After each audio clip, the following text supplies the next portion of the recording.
I went to my son's company grand opening, standing among his partners, when he slapped my hand away as I leaned in to hug him and said, "Get this illiterate old man out of here. He's just here to take credit." Security guided me out, and the silence felt deliberate. Before we continue, please subscribe. Also, tell us your local time in the comments. We value your presence. I didn't arrive early. I never do. I came at the time printed on the invitation, the time he chose, the time his people said the room would be full. I wore the same dark suit I've owned for years, pressed carefully, shoes polished until they reflected the lobby lights. I wasn't trying to impress anyone. I was trying not to embarrass him. That distinction matters, even if it didn't to him. The building smelled new, glass everywhere, steel that caught the light and threw it back at you. The kind of place designed to make men straighten their posture without realizing it. A young woman at the front desk looked up, smiled, and checked my name. She didn't ask who I was there to see. She already knew. Everyone did. "Elevator to the left," she said, a little too rehearsed. "They're expecting you." That phrase sat with me. Expecting me. Not wanting, not welcoming, expecting. The doors opened to a room already humming with controlled confidence, not loud, not celebratory. The sound of people who believe they belong exactly where they're standing. Men in tailored jackets, women who held their glasses by the stem and their opinions behind their eyes. Screens on the walls looping the company logo, the mission statement, the carefully worded promises about the future. My son stood near the center, taller than I remembered, shoulders back, jaw set. In that way he learned somewhere I wasn't. He laughed when he spoke. People leaned in when he did. He wore success like it had always belonged to him. I waited. I didn't interrupt. I watched him shake hands, clap backs, exchange brief lines that sounded important without saying much. I saw him scan the room, once, twice, his eyes moving past me both times. That stung, but I told myself it meant nothing. Big moments do that to people. They narrow your focus. When there was finally a gap, a natural pause in the circle around him, I stepped forward. Not fast, not hesitant, just a step. I reached out, not for a handshake, but for him. A simple thing, a father's instinct. He didn't hesitate. He slapped my hand away, sharp enough that I felt it, but controlled enough that it didn't look like violence. Then he said it, clear, loud, not shouting. Worse than shouting. "Get this illiterate old man out of here. He's just here to take credit for my success." No anger in his voice, no heat, just dismissal. For a moment I thought I'd misheard him. That happens when a sentence is so wrong your mind refuses to accept it. But then I saw the faces around us, the way their expressions tightened, the way some of them looked away too quickly, as if embarrassed on my behalf, but unwilling to show it. I didn't say anything. That surprised even me.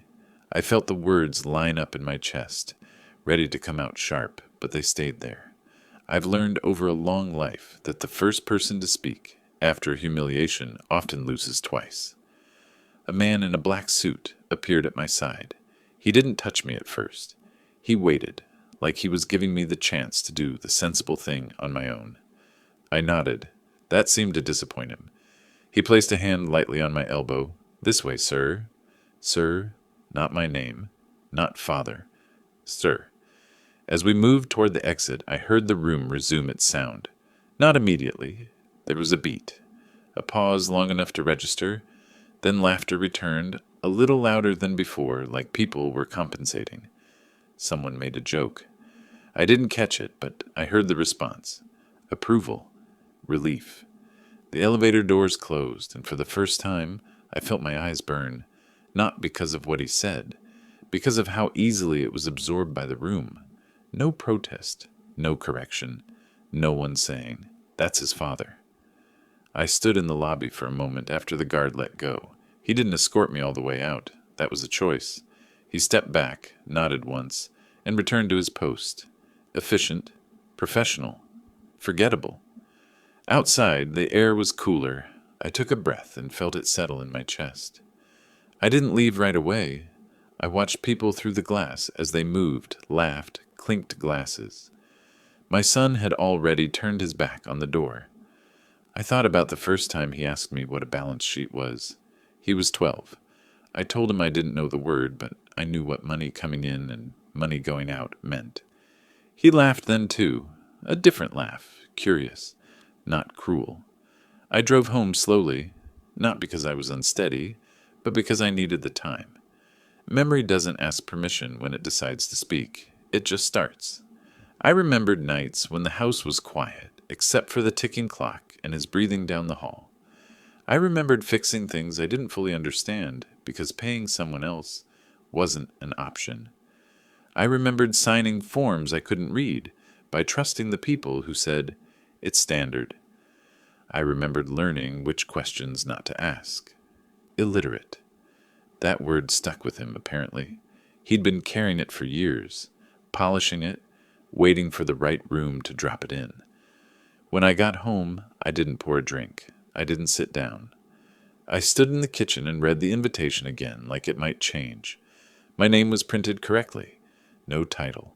No relationship. Just my name, same as always. I thought about calling him. I didn't. I thought about what I would say if I did. I couldn't find a sentence that wouldn't make things worse. There's a particular kind of damage that doesn't respond to explanation. The next morning, my phone buzzed with notifications I hadn't asked for. Messages from relatives who had seen the photos online, articles praising the launch, quotes from my son about vision and discipline and self-made success. That phrase appeared more than once. Self-made. No mention of me. That wasn't new. What was new was the absence feeling intentional. I went about my day as usual. Routine has a way of restoring balance. I fixed a loose hinge. I went to the market. I nodded to people who knew me only as the quiet older man who paid in cash and didn't rush. By the afternoon, the first call came. A former colleague of my son's mother. She spoke carefully, like she was navigating a room full of furniture she couldn't see. "I saw the video," she said. "I'm sorry." "For what?" I asked. There was a pause. "For how it looked." Looked. Not what it was. What it looked like. "I'm fine," I said. That wasn't true, but it wasn't a lie either. I was intact. Just altered. After we hung up, I sat down and opened a folder I hadn't touched in years. Old documents, early paperwork, not secrets, just records. Things I kept because throwing them away felt wrong at the time. Notes, emails, a timeline of decisions that didn't mean much on their own. I didn't open them to plan anything. I opened them because I wanted to remember what was real before it got rewritten. That evening, my son didn't call. I didn't expect him to. The day after, an assistant emailed to thank me for attending and to say they hoped I understood the pressure of the moment. That phrase again. Pressure. As if pressure forces specific words out of your mouth. I replied with one line. "I understand perfectly." I meant it. Days passed. The launch did well. The praise continued. Invitations came in my son's name alone. Panels. Interviews. Photos with captions about leadership and grit. People like a clean story. They don't ask what got edited out. I started noticing small things. Conversations that stopped when I entered a room. Old acquaintances suddenly eager to tell me how proud I must be, without waiting for my response. People speaking to me slower, louder, like the word he used had given them permission. I didn't correct them. Correction invites debate. I wasn't interested in that. What I was interested in was silence, not mine, theirs. Because silence reveals things. It stretches. It makes people uncomfortable. It leaves space for questions to form on their own. One afternoon, I received a message from someone who had been at the opening. A junior partner, he wrote carefully, formally, like every word had been reviewed. "I hope this note doesn't offend. I wanted to say it was unexpected." Unexpected. Not wrong, not unnecessary. Unexpected. I thanked him for his honesty and said nothing else. That night, I slept better than I had since the opening, not because I felt peace, but because something had settled into place, a realization. My son hadn't pushed me away because I was a threat. He'd done it because he believed I was finished. That belief is a kind of confidence. And confidence, when it's unearned, has a shelf life. I folded the invitation and placed it back in the drawer, right on top of the folder, and I left it there, knowing exactly when I would open it again. I didn't touch it the next day, or the day after that. Restraint is misunderstood by people who mistake motion for control. I let the moment breathe. I let the story finish spreading without my help. When something ugly happens in public, it doesn't stay contained. It moves quietly, past between people who lower their voices without realizing why. A week later, I was invited to lunch, not by my son, by someone adjacent to him, a man who had known him only in the context of conference rooms and pitch decks. He chose a restaurant with white tablecloths and soft lighting, the kind of place where conversations are meant to sound confidential, even when they aren't. He stood when I arrived. That mattered. People don't stand for men they don't respect.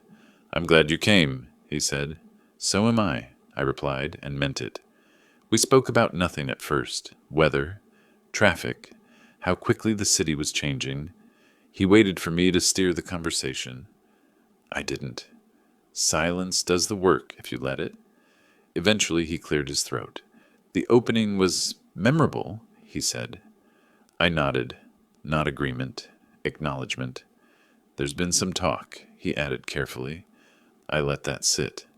I didn't ask what kind of talk. That would have sounded eager. He shifted in his chair.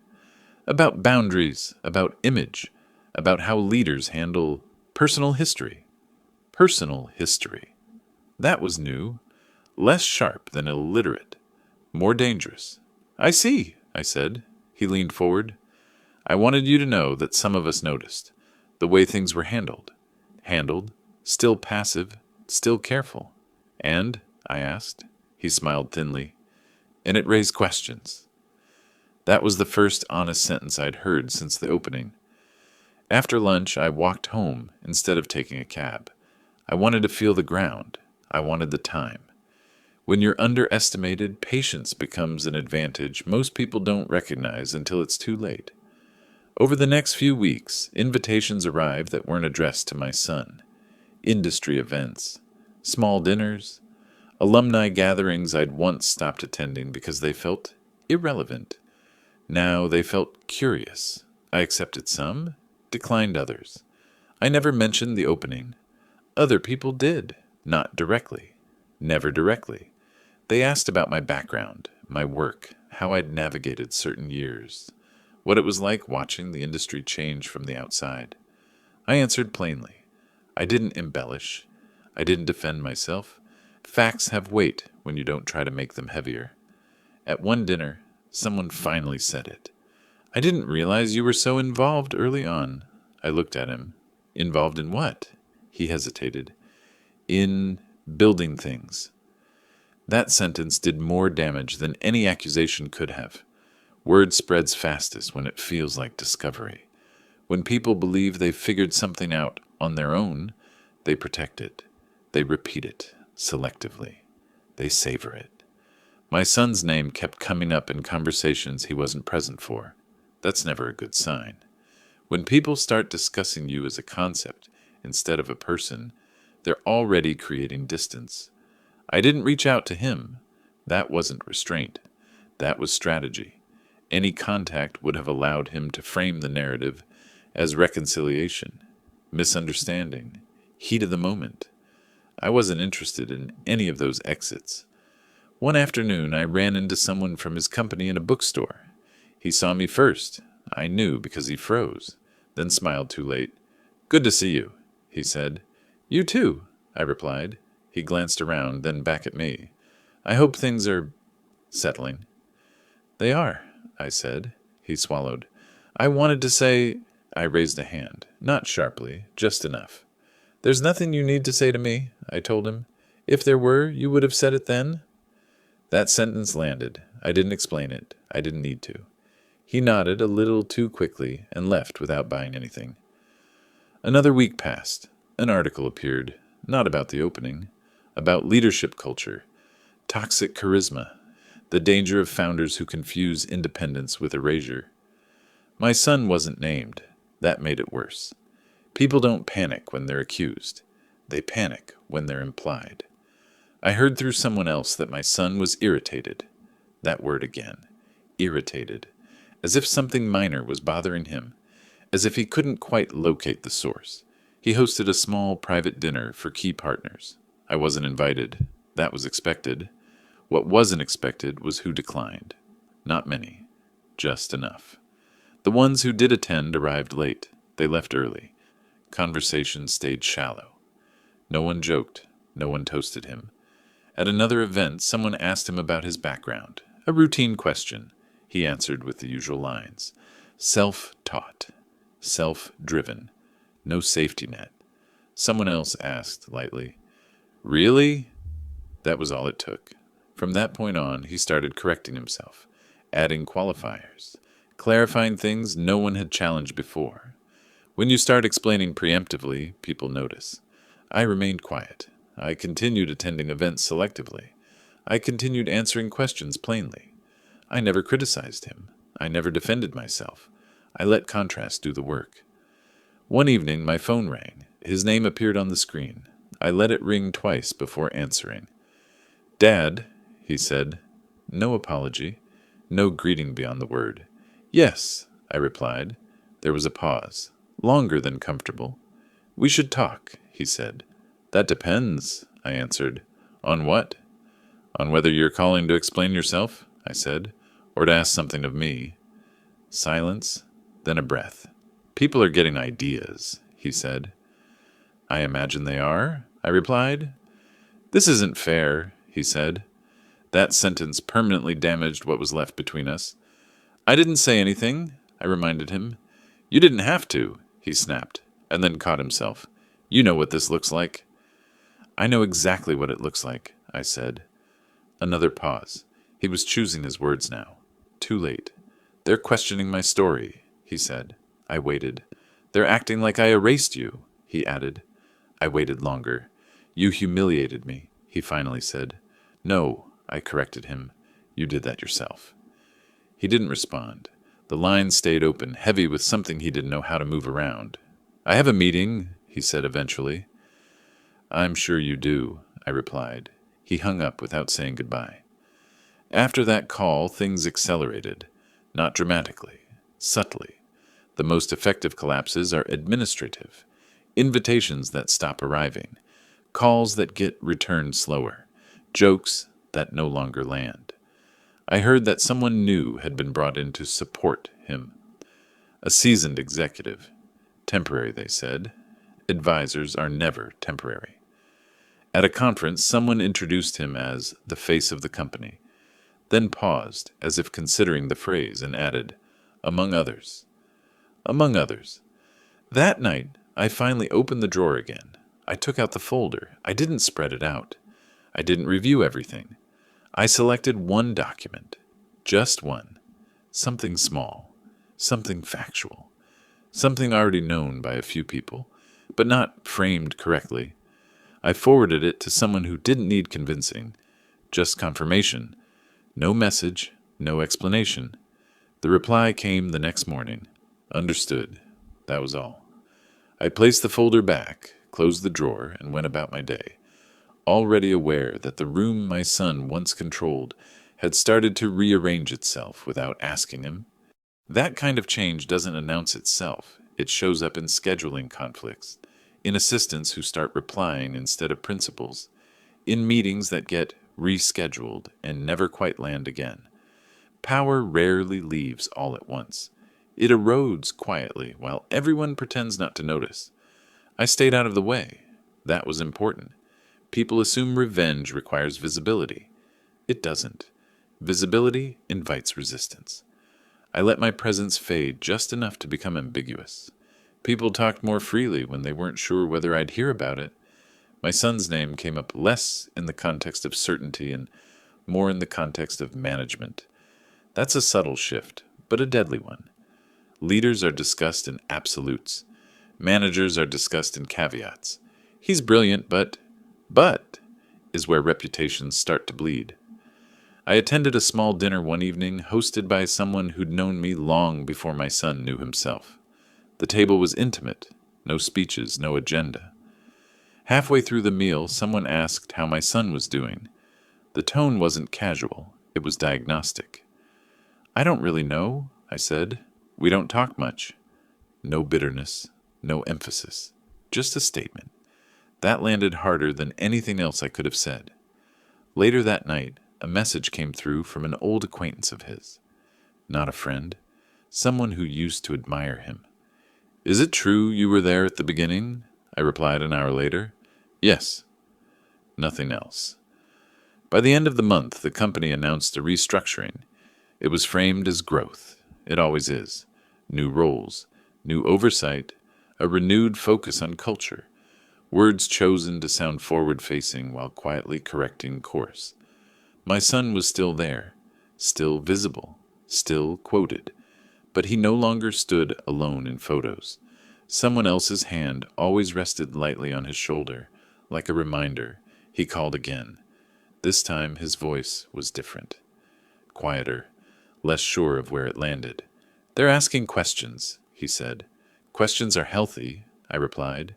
"They want me to clarify things," he said. I waited. "About you." There it was. "What do they want clarified?" I asked. He exhaled. "They want to know how much you were involved early on." I said, "And they don't like vague answers," he admitted. "No one does," I said. He didn't ask me to help him. Not directly. That would have required a kind of humility he didn't have yet. Instead, he said, "You could make this easier." "I could," I agreed. Another pause, longer than the last. "Will you?" he asked. I thought about the opening, the room, the sentence, the security guard's hand on my elbow, the laughter returning too quickly. "I already have," I said. He didn't understand that yet. He would. The next interview he gave included a new paragraph, a carefully worded acknowledgement. Gratitude framed as maturity, respect framed as evolution. It was too late. People don't trust revisions that arrive under pressure. They read them as admissions. Someone clipped the quote and shared it with a single comment. Interesting timing. That comment did more damage than the article itself. I was asked to attend a panel, not as his father, as someone with historical perspective. I accepted, not because I wanted the platform, but because declining would have been noticed.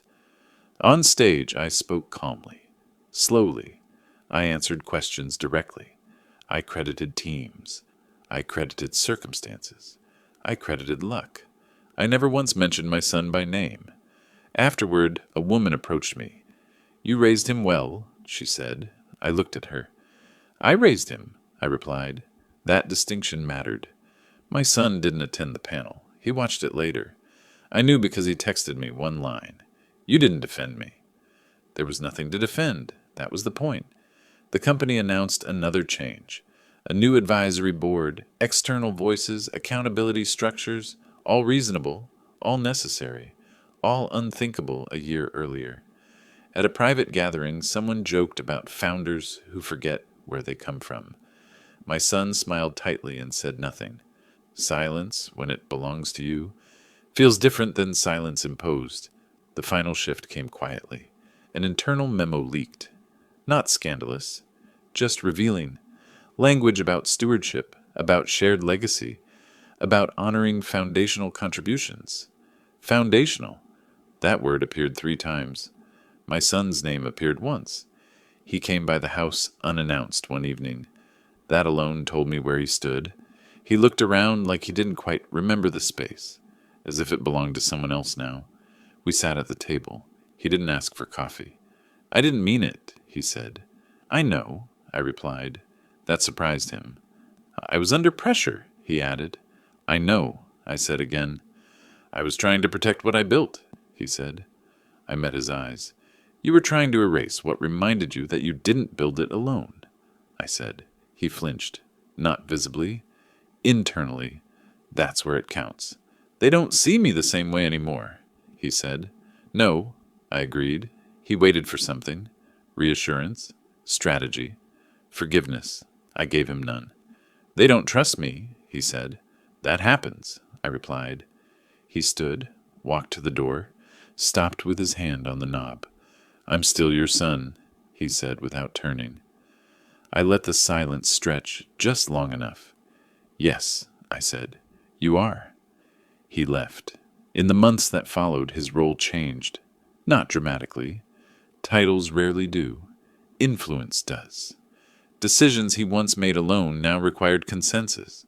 His voice still carried weight, but it was weighed. People stopped quoting him. They started paraphrasing. I was invited to fewer events. That was fine. I'd said what needed saying without ever saying it. One day I saw a photo from another company opening. My son stood in the background, clapping while someone else cut the ribbon. He looked composed, professional, smaller. I closed the image and put the phone down. There was nothing left to do. Reputation doesn't collapse with a sound. It settles. It adjusts. It becomes something other than what it was. My son learned that lesson in public, slowly, without a single accusation ever needing to be made. As for me, I remained what I had always been: quiet, observant, present when necessary, invisible when useful. The invitation stayed in the drawer. I never opened it again. Thank you for listening. Subscribe to the channel and tell us who you think lost more.